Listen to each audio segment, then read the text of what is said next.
Bonjour à tous, aujourd'hui nous allons suivre un tutoriel pour remplacer l'écran sur l'iPhone 17e. Vous retrouverez bien sûr les écrans de l'iPhone 17e, et c'est les mêmes que le 16e, sur notre site internet et vous bénéficiez de 10% de remise avec le code YouTube.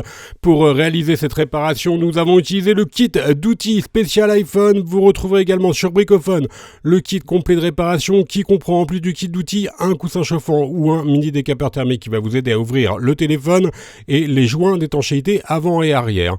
Le patron adhésif il est inclus dans le kit complet de réparation, le patron papier il est offert, les retours sont gratuits ainsi que l'assistance technique et n'oubliez pas le code de remise c'est YouTube et il vous permet de bénéficier de 10% de remise sur votre commande.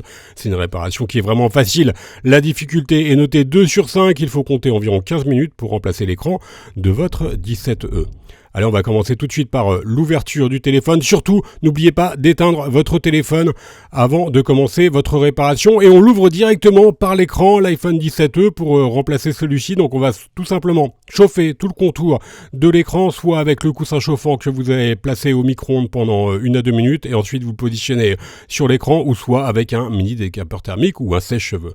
Ensuite, on vient créer un point d'insertion en utilisant le médiator en métal percé que l'on insère entre l'écran et le châssis du téléphone, et dès que le point d'insertion a été créé, vous utilisez tout simplement le levier vert pour décoller l'écran sur tout le contour. Faites attention, l'écran il est bien sûr connecté sur la partie gauche, donc on l'ouvre de la droite vers la gauche et on va pouvoir maintenant le retirer. On va commencer par retirer les deux vis Trewing qui sont notées en L sur le patron d'aide au montage.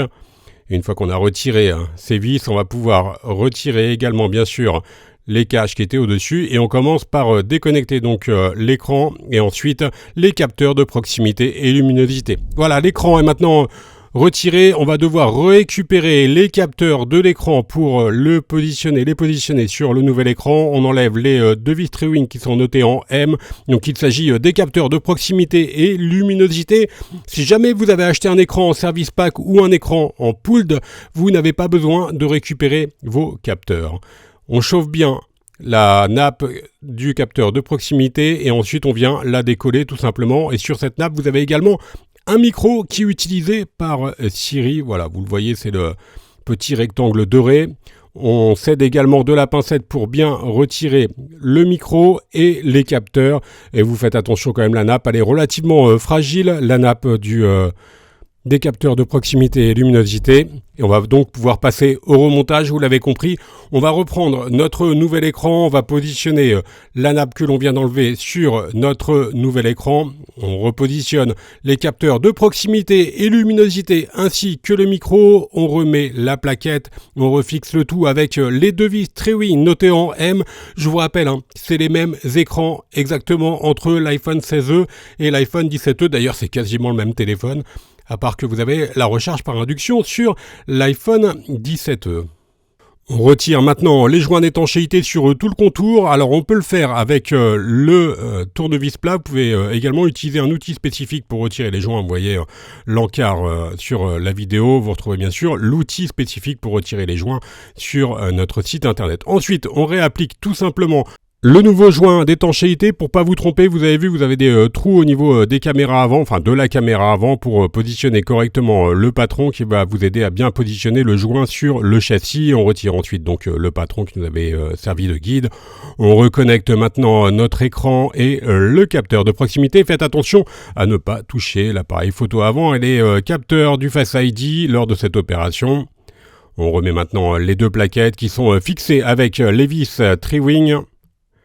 Et l'opération sera presque terminée. On va pouvoir maintenant retirer les protections du joint d'étanchéité. Faites attention, le joint d'étanchéité doit être posé à la perfection, bien sûr, pour conserver l'étanchéité de votre téléphone. Et faites attention encore, dans cette étape-là, à ne pas toucher les capteurs Face ID et la caméra avant.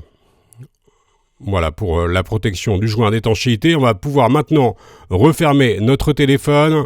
On va appuyer sur tout le contour de l'écran pour le reclipser correctement et ensuite le joint d'étanchéité sera correctement appliqué. Enfin, on appuie donc sur tout le contour de notre écran avant de remettre bien sûr les 2 dernières vis, les vis Pentalobe que l'on avait utilisées en tout début de tutoriel, donc notez A1 et A2 sur le patron des démontages.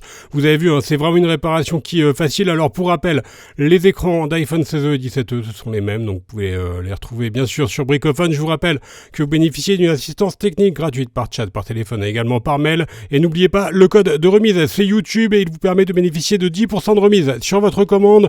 Je vous laisse avec un lien direct vers la pièce détachée. Merci à tous d'avoir suivi ce tuto et à bientôt pour de nouvelles réparations.